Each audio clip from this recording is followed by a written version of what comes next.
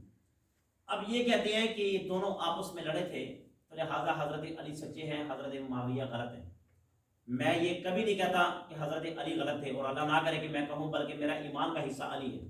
اگر میں علی کے خلاف کوئی لفظ بولوں تو میرا ایمان جاتا ہے, میرا ایمان جاتا ہے. اور یاد رکھنا, اگر میں حضرت امیر معاویہ کے خلاف اگر کوئی لفظ بولوں تب بھی میرا ایمان جاتا ہے. اور آج کے نام نہاد مولوی کہ جو لبادہ مسلمان اور سنیا گوڑ کر مگر اندر سے رافضی ہے, اندر سے امیر معاویہ کے خلاف بولتے ہیں. یاد رکھنا, امیر معاویہ کے خلاف بولنا, امیر معاویہ کے خلاف بکواس کرنا, امیر معاویہ کے خلاف بک کرنا, یاد رکھنا نبی کی شان کے بارے میں بک کرنا ہے. وہ کیوں کہ ایک موقع پر اللہ کے نبی اندر آئے تو آپ کی جو بہن تھی امیر معاویہ کی, ام حبیبہ, وہ نبی کریم صلی اللہ علیہ وآلہ وسلم کی زوجہ محترمہ امیر معاویہ کے سر میں کھجلی کر رہی تھی, آپ کے سر میں کھجلی کر رہی تھی. تو اللہ کے نبی نے فرمایا ام حبیبہ یہ کون ہے؟ کہا یہ میرے معاویہ ہے. کہا اس سے تجھے محبت ہے؟ کہنے لگی یا رسول اللہ مجھے محبت ہے, میرا بھائی ہے. تو اللہ کے نبی نے فرمایا کہ جس طرح تجھے اس سے محبت ہے اسی طرح مجھے بھی اس سے محبت ہے. اگر اللہ کے نبی یہ فرما دے کہ مجھے اس سے محبت ہے اور تو کہے کہ مجھے اس سے نفرت ہے تو مجھے بتا کہ تو نبی کے طریقے سے کیوں ہٹ گیا. آ رہی میری بات سمجھے؟ اور اگر آپ یہ کہتے ہو کہ دو جب آپس میں لڑتے ہیں ان میں ایک غلط ہوتا ہے تو پھر اٹھاؤ قرآن اور کرو فیصلہ, کہو قرآن کو غلط کہ جب حضرت موسیٰ علیہ السلام کوہ طور سے واپس آئے, آپ اپنی قوم کو دیکھا کہ قوم بچڑے کی عبادت کر رہی ہے, اپنے بچڑے کو پوج رہی ہے, تو آپ اس وقت آئے اور آپ نے یہ سمجھا کہ حضرت ہارون علیہ السلام نے سستی کی ہوگی, قوم کو بتایا نہیں ہوگا, قوم کو روکا نہیں ہوگا, تو آپ قرآن اٹھائے. میں حدیث کی بات نہیں کرتا, میں دیگر کتابوں کی بات نہیں کرتا, میں قرآن کی بات کرتا ہوں. کہ قرآن میں ہے کہ حضرت موسیٰ علیہ السلام نے اپنے بھائی کے بالوں میں ہاتھ دے کر اور داڑھی سے پکڑ کر جھنجھوڑا, مارا اور کہا کہ تم نے کیوں ایسا کیا, تم نے کیوں ان کو نہ روکا. موسیٰ علیہ السلام نے بتایا کہ میں نے روکا مگر یہ باز نہ آئے. تو مجھے یہ بتاؤ, اب یہ دونوں نبی ہے, دونوں آپس میں لڑ رہے, دونوں میں کس کو غلط کہو گے؟ اگر حضرت علی حضرت امیر معاویہ لڑ پڑے, ٹھیک ہے, لڑ پڑے شریعت کے معاملے میں, دین کے معاملے میں, تو آپ کہتے ہیں کہ دونوں میں سے ایک غلط ہوگا, ٹھیک ہے. تو اس موقع پر قرآن کی اس آیت کو کیا کہو گے کہ جب حضرت موسیٰ علیہ السلام نے حضرت ہارون علیہ السلام کو پکڑا, دونوں نبی ہیں, دونوں جلیل القدر نبی اور دونوں وقت کے اعلیٰ ٹاپ نبی ہیں, ان کو کیا کہو گے؟ غلط نہیں کہہ سکتے, غلط ہم قطع نہیں کہہ سکتے, یہ اللہ کا معاملہ ہے, ان کا معاملہ ہے, ہم ان کو غلط نہیں کہہ سکتے. اگر غلط ہوتے تو اللہ نے قرآن میں ضرور کہنا تھا, قرآن میں ضرور کہنا تھا کہ یہ غلط ہے, مگر نہیں کہا, کیونکہ دین کے معاملے میں اختلاف آ جائے, بحث ہو جائے, غلط نہیں ہے, ٹھیک ہے. تو لہٰذا حضرت امیر معاویہ کو بھی غلط نہیں کہہ سکتے, حضرت علی شیر خدا کو بھی غلط نہیں کہہ سکتے. دونوں ہمارا ایمان کا حصہ ہے, دونوں کا ذکر قرآن میں آیا ہے, دونوں کا ذکر نبی کی فرمان اور نبی کی زبان سے نکلا ہے, تو لہٰذا ہم ان کو غلط نہیں کہہ سکتے ہیں. ٹھیک ہو گیا؟ اور کسی کا کوئی سوال کوئی جواب؟ ٹھیک ہے, عبدالواسع گنین کے بارے میں. اسی کے ساتھ اپنے میزبان محمد آصف حیدری کو اجازت دیجیے. اللہ رب العزت ہمارے ملک پاکستان کی حفاظت فرمائے.